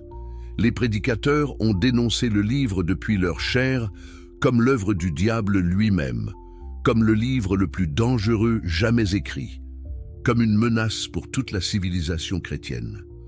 En 1674, seulement 4 ans après sa publication, le livre a été officiellement interdit dans tout le territoire néerlandais. Mais remarquez l'ironie tragique de ceci. Les Pays-Bas étaient censés être le pays le plus tolérant religieusement en Europe, le refuge où les penseurs libres pouvaient s'exprimer, où les Juifs persécutés ailleurs pouvaient pratiquer leur religion ouvertement, où différentes confessions chrétiennes coexistaient relativement pacifiquement. C'était certainement plus libre que l'Espagne de l'Inquisition, ou la France, où les Huguenots étaient persécutés. Et pourtant, même dans ce bastion relatif de tolérance, le livre de Spinoza était trop dangereux pour être autorisé. Qu'est-ce que cela nous dit sur les limites réelles de la tolérance religieuse au XVIIe siècle? Cela nous dit que la tolérance s'étendait aux différentes interprétations à l'intérieur du cadre de la croyance religieuse traditionnelle, mais qu'elle ne s'étendait absolument pas au questionnement rationnel fondamental de ce cadre lui-même. Vous pouviez être catholique, calviniste, ménonite, remontrant, même juif ou musulman dans une certaine mesure, mais vous ne pouviez pas être un critique rationnel qui appliquait les méthodes de l'investigation historique aux textes sacrés eux-mêmes. Et l'Église catholique?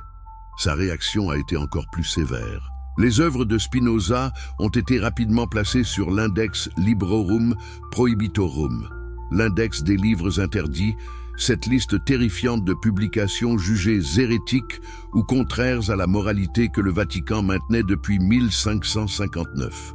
Être placé sur l'index ne signifiait pas simplement que votre livre ne pouvait pas être publié ou distribué dans les territoires catholiques. Cela signifiait que même posséder une copie dans votre bibliothèque privée était un crime. Cela signifiait que toute personne découverte en train de lire votre livre pourrait faire face à l'Inquisition. Les œuvres de Spinoza rejoignaient celles de Descartes, de Galilée, de Copernic, d'innombrables autres penseurs dont le crime était d'avoir cherché la vérité à travers la raison plutôt qu'à travers la soumission à l'autorité ecclésiastique. L'index incluait également d'innombrables œuvres littéraires de Balzac, Flaubert, Hugo, Zola, des philosophes comme Rousseau, Voltaire, Pascal, Kant, Mill. Toute personne qui deviendrait importante dans le développement de la pensée moderne se retrouvait finalement sur cette liste d'auteurs interdits. Pouvez-vous imaginer vivre dans un monde où lire les œuvres des plus grands penseurs de l'humanité était un crime qui pourrait vous coûter votre liberté ou même votre vie? Mais voici quelque chose de fascinant qui montre l'hypocrisie et l'inefficacité ultime de ces tentatives de supprimer la vérité. En 2011, des érudits travaillant dans les archives du Vatican ont fait une découverte extraordinaire. Ils ont trouvé un manuscrit complet de l'Éthique de Spinoza, son chef-d'œuvre philosophique caché dans les archives de la Congrégation pour la doctrine de la foi, l'institution qui était auparavant responsable, entre autres choses, de cibler les œuvres hérétiques à interdire par l'Église. Quand un livre était placé sur l'index Librorum Prohibitorum, comme les écrits de Spinoza l'étaient, il était non seulement interdit de le publier et de le distribuer, mais même d'en avoir une copie dans sa propre bibliothèque privée. Les autorités ecclésiastiques confisquaient toutes les copies qu'elles pouvaient trouver et les détruisaient. Mais apparemment, les inquisiteurs eux-mêmes gardaient des copies des œuvres qu'ils condamnaient, présumablement pour pouvoir les étudier afin de mieux les réfuter. L'ironie est délicieuse. L'institution même qui interdisait aux fidèles ordinaires de lire Spinoza gardait secrètement ses manuscrits dans ses propres archives. Ceux qui criaient le plus fort contre le danger de ces idées étaient eux-mêmes en train de les lire et de les étudier. Cette découverte en 2011 d'un manuscrit complet de l'éthique dans les archives vaticanes révèle quelque chose de profond sur la relation entre l'autorité institutionnelle et la connaissance. Les autorités ne veulent pas que vous pensiez par vous-même, mais elles pensent certainement par elles-mêmes. Elles ne veulent pas que vous ayez accès à des idées dangereuses, mais elles s'accordent certainement cet accès. Spinoza a vécu les dernières années de sa vie à La Haye, polissant des lentilles, pour gagner sa vie modeste, travaillant sur ses manuscrits philosophiques dans une relative solitude, entretenant une correspondance avec un petit cercle d'admirateurs intellectuels à travers l'Europe. C'était une existence humble et retirée, particulièrement pour un homme dont les idées allaient finalement révolutionner la philosophie occidentale. Il vivait dans des pièces louées dans la maison de Hendrik van der Spyk, un peintre, sur le Pavilionsgracht. Sa vie était simple, presque ascétique. Il ne s'est jamais marié, n'a pas eu d'enfant. Ses besoins matériels étaient minimes. Il portait une bague à sceaux gravée du mot latin quote, signifiant prudence ou attention, avec l'image d'une rose épineuse, un symbole parfait de sa philosophie. La vérité est belle comme une rose, mais dangereuse comme ses épines, et doit être approchée avec prudence. Cette bague révèle qu'il comprenait parfaitement les dangers de son entreprise intellectuelle. Il savait que ses idées étaient explosives, qu'elles menaçaient tous les pouvoirs établis de son temps, qu'elles pouvaient lui coûter sa liberté ou même sa vie. La prudence était nécessaire, non pas parce qu'il avait peur de la vérité, mais parce qu'il voulait vivre assez longtemps pour la révéler. Mais en 1676, sa santé a commencé à se détériorer sérieusement. Il souffrait d'une affliction pulmonaire, très probablement la tuberculose, peut-être compliquée par la silicose, causée par l'inhalation de particules de verre pendant des années de polissage de lentilles. Pensez à cette ironie cruelle. Spinoza polissait des lentilles, des instruments qui permettaient aux gens de voir plus clairement, d'observer les étoiles avec des télescopes, d'étudier les minuscules détails du monde naturel avec des microscopes.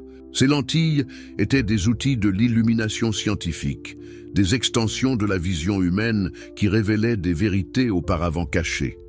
Et c'est précisément cette activité de créer des instruments d'illumination qui a progressivement détruit ses poumons et l'a finalement tué. Le 21 février 1677, Baruch Spinoza est mort à La Haye à l'âge de 44 ans, assisté par son ami médecin Georg Hermann Schuler.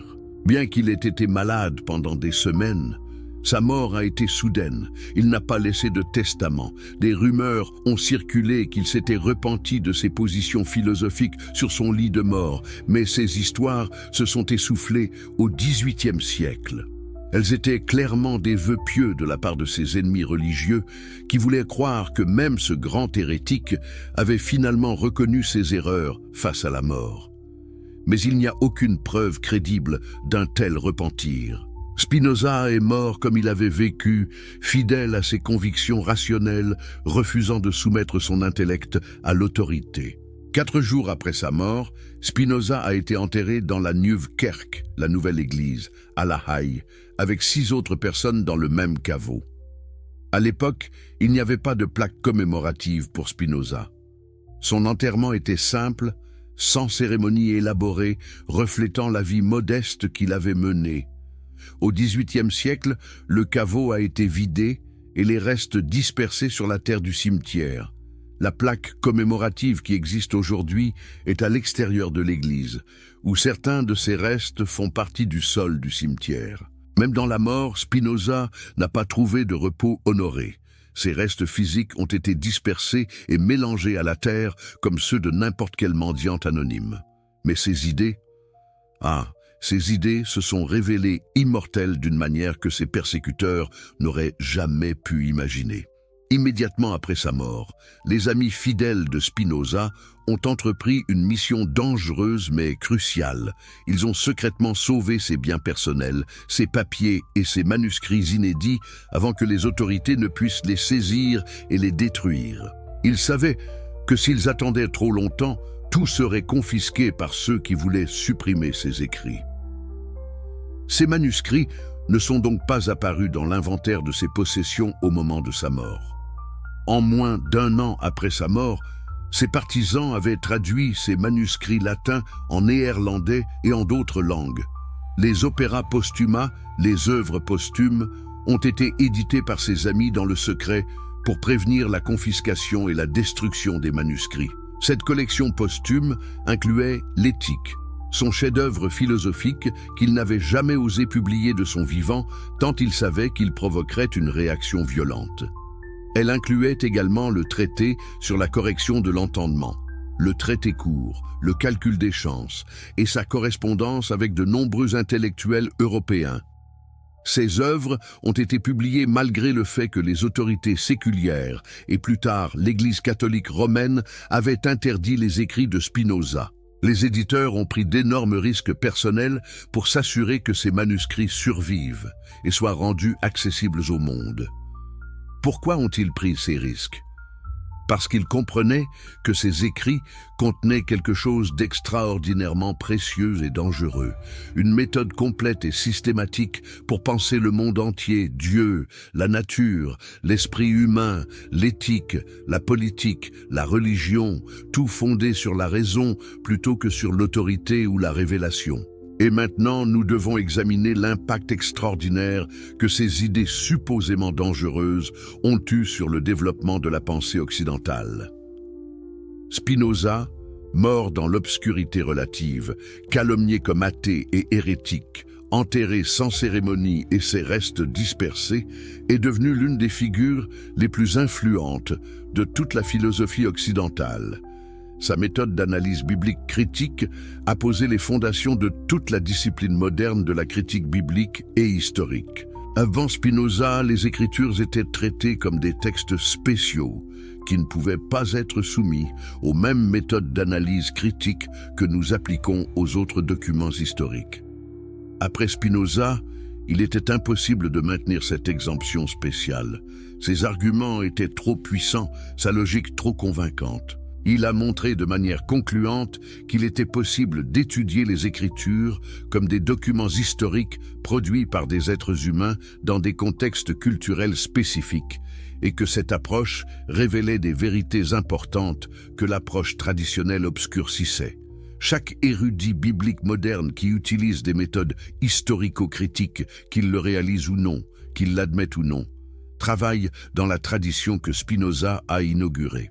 Son identification de Dieu avec la nature, son rejet des miracles comme violation impossible des lois naturelles, son déterminisme strict selon lequel tout suit nécessairement de la nature éternelle de Dieu. Toutes ces idées ont profondément influencé le développement de la philosophie des Lumières. Les philosophes des Lumières français comme Voltaire et Diderot ont puisé dans Spinoza pour leur critique de la religion organisée et de la superstition. Les philosophes allemands de l'Aufklärung ont lutté avec ces idées et les ont intégrées dans leur propre système. Kant, le titan de la philosophie allemande, a consacré des efforts considérables à réfuter certaines des conclusions de Spinoza tout en incorporant ses intuitions dans son propre système critique. Hegel a vu Spinoza comme une étape cruciale dans le développement de la conscience philosophique. Même ceux qui le rejetaient devaient le prendre au sérieux et répondre à ses arguments. Il était devenu impossible d'ignorer Spinoza.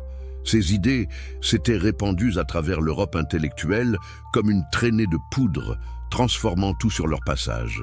Dans le domaine politique, l'argument de Spinoza pour la liberté de pensée et d'expression, son insistance pour que l'État ne devrait pas contrôler les opinions des citoyens sur les questions religieuses et philosophiques, son plaidoyer pour la séparation entre l'autorité religieuse et l'autorité politique, tout cela est devenu fondamental pour le développement de la démocratie libérale moderne. Les idéaux des lumières de tolérance religieuse, de liberté intellectuelle, de gouvernement fondé sur la raison plutôt que sur la révélation divine, doivent tous une dette énorme à Spinoza. Les révolutionnaires américains qui ont inscrit la liberté religieuse et la séparation de l'Église et de l'État dans la Constitution des États-Unis travaillaient, que consciemment ou inconsciemment, dans une tradition intellectuelle que Spinoza avait aidé à établir. Les révolutionnaires français qui ont renversé l'Ancien Régime et tenté d'établir un ordre social fondé sur la raison étaient profondément influencés par les idées spinozistes qui avaient circulé à travers les réseaux intellectuels français pendant des décennies. Dans le domaine éthique, la vision de Spinoza selon laquelle la vraie liberté humaine et le bonheur viennent de la compréhension de notre place dans l'ordre nécessaire de la nature, que la vertu est sa propre récompense et n'a pas besoin d'incitation ou de menaces surnaturelles, que nous devons cultiver ce qu'il appelait l'amor Dei intellectualis, l'amour intellectuel de Dieu qui vient de comprendre comment toutes choses suivent nécessairement de la nature divine. Cette vision éthique a profondément influencé les penseurs ultérieurs. Elle a offert une alternative à l'éthique chrétienne traditionnelle basée sur le commandement divin, la récompense et la punition dans l'au-delà, la foi en des dogmes spécifiques. L'éthique de Spinoza était naturalisée, fondée sur la compréhension de la nature humaine et de notre relation avec l'univers plus large. Elle promettait non pas le salut dans une vie future hypothétique, mais l'épanouissement et la béatitude dans cette vie à travers la compréhension rationnelle et la vie en accord avec notre vraie nature. Les poètes romantiques comme Coleridge et Shelley ont vu dans la philosophie de Spinoza une religion de la nature, un panthéisme qui divinisait le monde naturel au lieu de le déprécier comme inférieur à un royaume surnaturel transcendant. La romancière George Eliot a traduit certains de ses travaux en anglais avant de se tourner vers la fiction, appréciant Spinoza pour ses attaques véhémentes contre la superstition. Marx l'a apprécié pour ce qu'il considérait comme son conte matérialiste de l'univers. Goethe, le titan de la littérature allemande, ne pouvait pas dire exactement ce qu'il aimait dans Spinoza, mais il savait qu'il était profondément ému par quelque chose dans sa philosophie.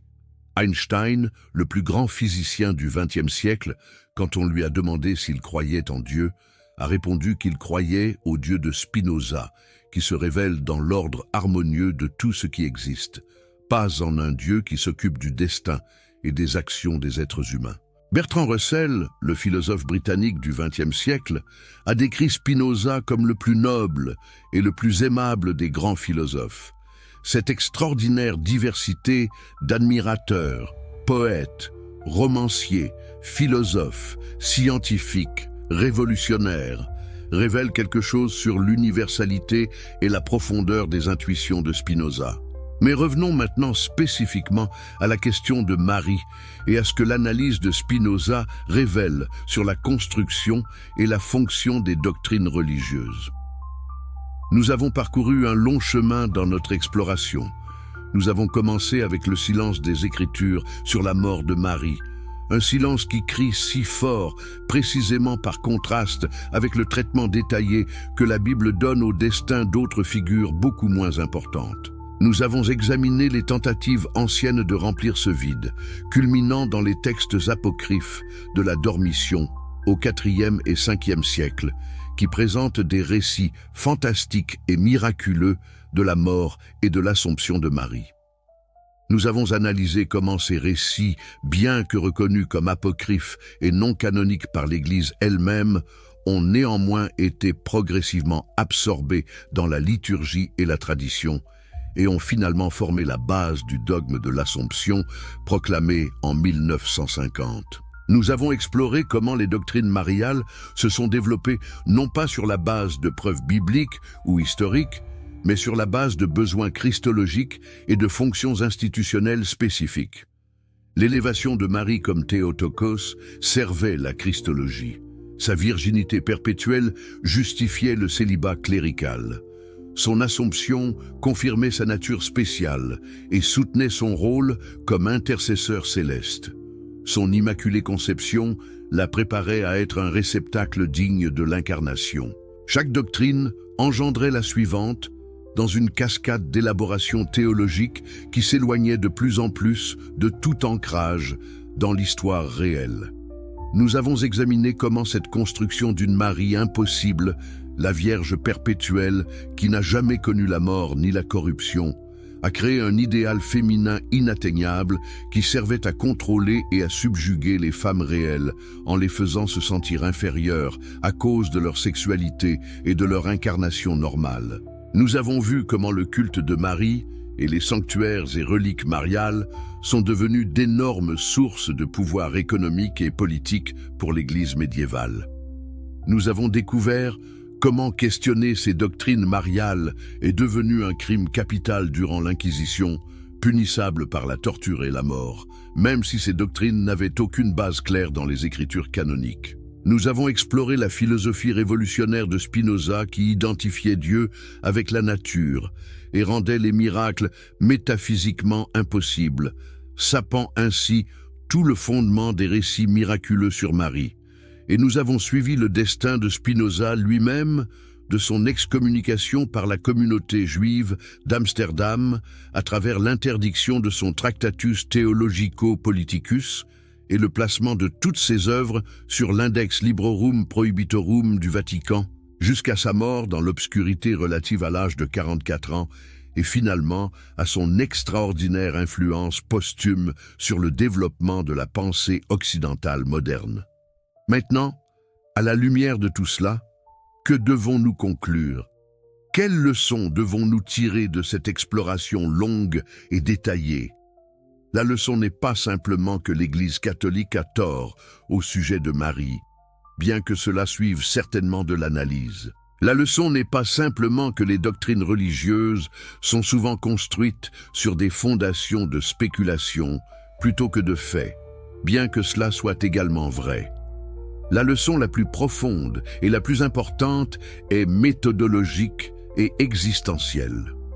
Elle concerne comment nous devons approcher les questions de vérité et de croyance, comment nous devons nous rapporter à l'autorité institutionnelle, comment nous devons vivre nos vies intellectuelles et spirituelles. Spinoza nous a enseigné que nous avons le droit et la responsabilité de penser par nous-mêmes, de soumettre toutes les affirmations à l'examen critique rationnel, de refuser la soumission intellectuelle à n'importe quelle autorité aussi puissante ou ancienne soit-elle.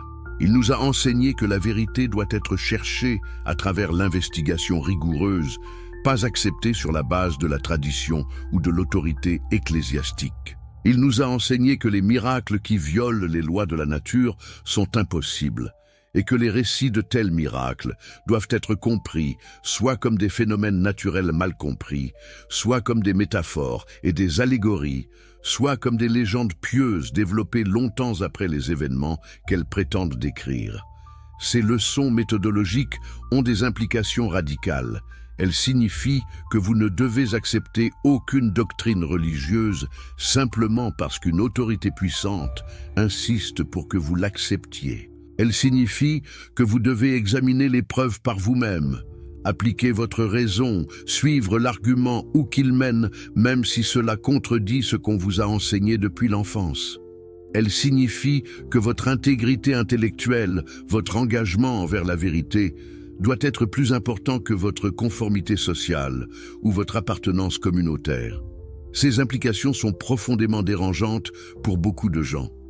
Nous sommes des créatures sociales qui désirons l'appartenance, l'acceptation, l'intégration dans nos communautés. La perspective d'être mis au ban, excommuniés, rejetés par notre famille et nos amis, parce que nous questionnons les croyances acceptées, est terrifiante. Spinoza le savait mieux que quiconque.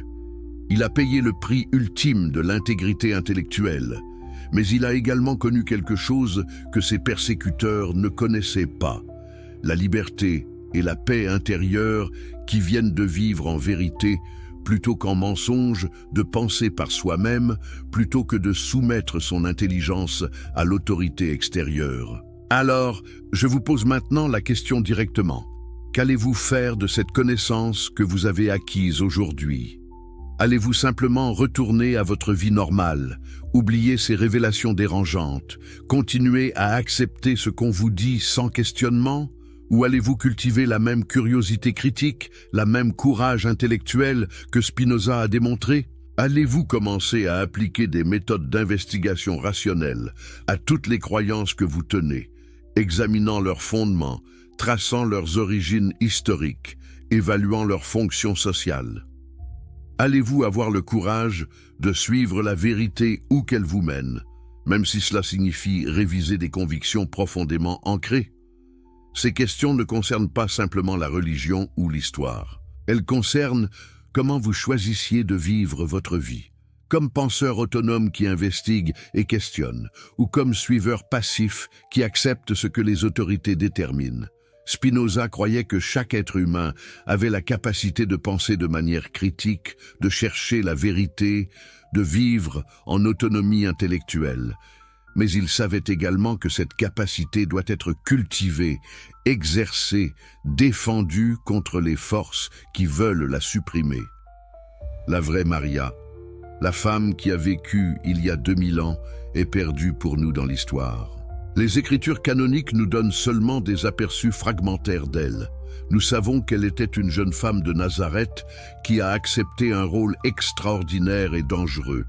Nous savons qu'elle a voyagé à Bethléem alors qu'elle était enceinte et a donné naissance dans des circonstances difficiles. Nous savons qu'elle a fui en Égypte pour protéger son enfant de la violence du roi Hérode. Nous savons qu'elle a élevé Jésus dans l'obscurité de Nazareth. Nous savons qu'elle était présente aux noces de Cana où Jésus a accompli son premier miracle. Nous savons qu'elle se tenait au pied de la croix quand même les disciples masculins avaient fui.